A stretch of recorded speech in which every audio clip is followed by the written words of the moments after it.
abaweereza mu St. Dunstan era waliwo n'abakristaayo okuva mu St. Dunstan. Twagala okutwala omukisa guno okubebaza olw'okukolamu obuweereza buno taata. Oba oli awo abalala bandigaanyi naye mwe temutwekanyangako, mubeera wamu naffe throughout the week ne ku lunaku nga ne luno ne mukkiriza ne mujja ne mukola obuweereza muffe. Tetukitwala for granted, twebaza Katonda olw'obuweereza obwo. Naye ate Katonda tebamugerera budde. Katonda kyemumanyiiko ajja mu kiseera ekiki, ate wooweereddemu essuubi Katonda wajjira n'akweyoleka n'akulaga nti w'amaanyi. Twebaza Katonda nti nasiya abayizi baffe we baatuula twasobola okufuna obubonero obuna. Ekyo nsaba tukikubire mu ngalo. Ekyo nsaba tukikubire mu ngalo olw'ensonga nti waliwo n'amasomero amanene agasinga Joy and Jolly agatasobola kufuna bonna. Ffe baani waliwo ekisa ekitulondoola nga Joy and Jolly. Katonda tumwongere engalo.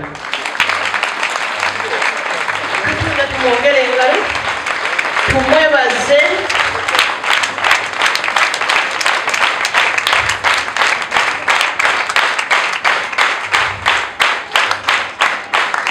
Tumwebaza olw'ekisa ekyo. Kubanga wangi gye ntambudde nga bambuuza ba directors, director okikola otya? Okikola otya? Bannange sinza akikola. Tulina Katonda ali waggulu oyo akola ebinene ffe bye tasobola kukola. Wano wensinzirira n'okwebaza abasomesa baffe abalungi abateekamu amaanyi okusomesa abaana bano. Naye ate amaanyi gaffe tegandikoze singa Katonda teyali wamu naffe. Bannange essanyu ery'obunalyo simanyi we ndikomya, naye nga twebaza Katonda ate twagala omukkiriza nti guno omwaka luli yatuwa obuna kaali kamu. Tukkiriza nti guno omwaka ate tugenda kweyongera mu ffe. Tetudda mabega. Tetudda mabega. Era twagala okwebaza nti n'abaana baffe abalala bonna bakola bulungi. Baana bakola bulungi. Twagala omwebaza nti last year twalina candidates baali 32. Ate omwaka guno tulina ba candidates 52. Ekitiibwa kya Mukama. Ku lwa Joy and Jolly nti emyaka gyonna tubadde tukola naye nga tetuli registered by the Ministry of Education. Era nga ministry esobola okuvaayo saawa yonna n'egamba agatali registered gakole ki? Gaggalewo. Naye twebaza Katonda nti wenjogerera wano Joy and Jolly eri registered by the Ministry of Education and Sport. Era tewakyali kutya kwonna eri bazadde baffe. Tuliwo mu mateeka, buli kimu tukikoze. Twebaza Katonda. Ate Katonda ne mwebaza nti guno gwennyini omwaka tufunye kye bayita examination center. Kubanga emyaka emirala gyonna emabega mubadde nga mutulaba ng'abaana tubatambuza ne tubatwala ku main branch yaffe eri Ntunda nga Joy and Jolly. Bw'olaba space yaffe weeri wafunda. Naye ate twagala okwebaza Katonda atwongeddeko. Kubanga tulina wali wansi wammanga we twagula kati nawo waffe nga Joy and Jolly. Tumwebaza kubanga atugaziyiza ate akyayongera okutugaziya. Kubanga yagamba nti bwe munaalinnya naakola ki? N'abawangawo nti yatuwa ensi eno titugenda kugirya mu linnya lya Mukama waffe Yesu Kristo. Ate talimba bw'atuma ekigambo kye akituukiriza. Ekitiibwa ensalo zange ayi Mukama ngazi ensalo zange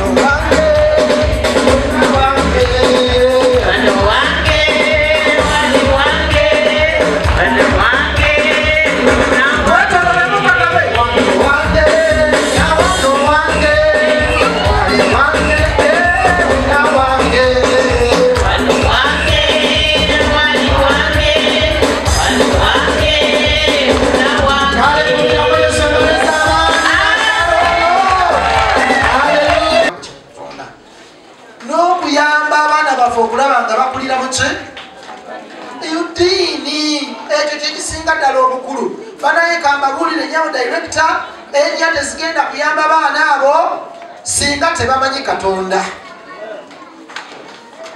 Tezisinza kubayamba kuyita ku nseeno kasitanga baba tebamanyi Katonda. Ekintu ekikulu ekisooka kulembeza Mukama. Olwo nebyo ne biryoka bijja. Matayo kyagamba 6:33 musooke munoonye obwakabaka bwa Katonda, ebirala byonna birikola ki?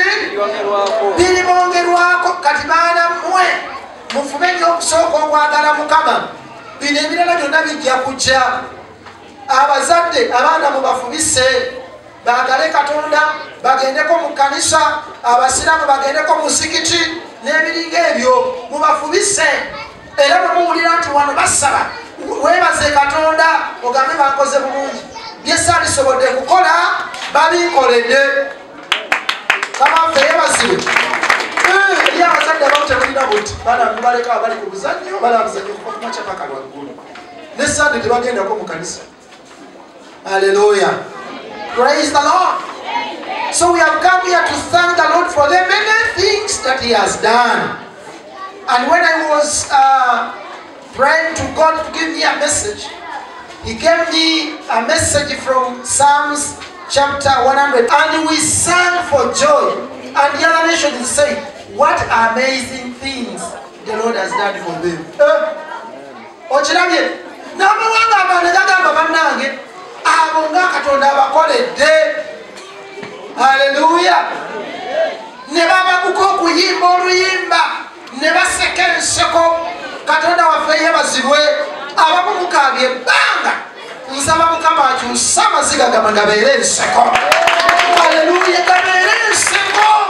Katonda abasangula amaziga naawe lumoyimireko okwebaza nga kyoyandijole bwe beebazisa.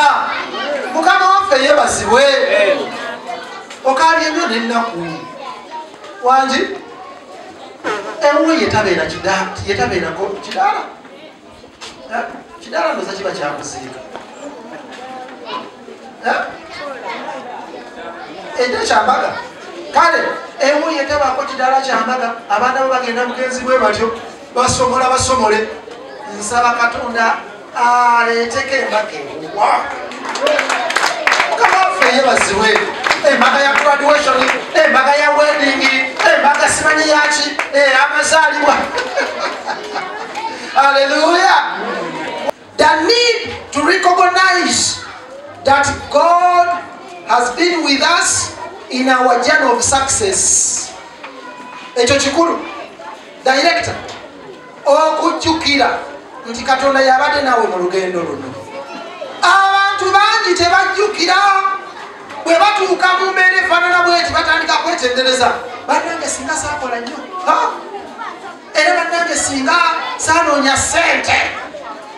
Era bannange singa saakola bwenti natetenkanya singa saatetenkanya. Okutetenkanya ako kuba kwa bwereere. Katonda bw'abanga takukwatiddeeko.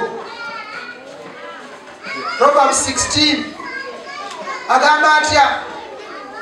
Proverbs 16 agamba okuteekateeka kuba kwa muntu naye lwaki temunsomerawo.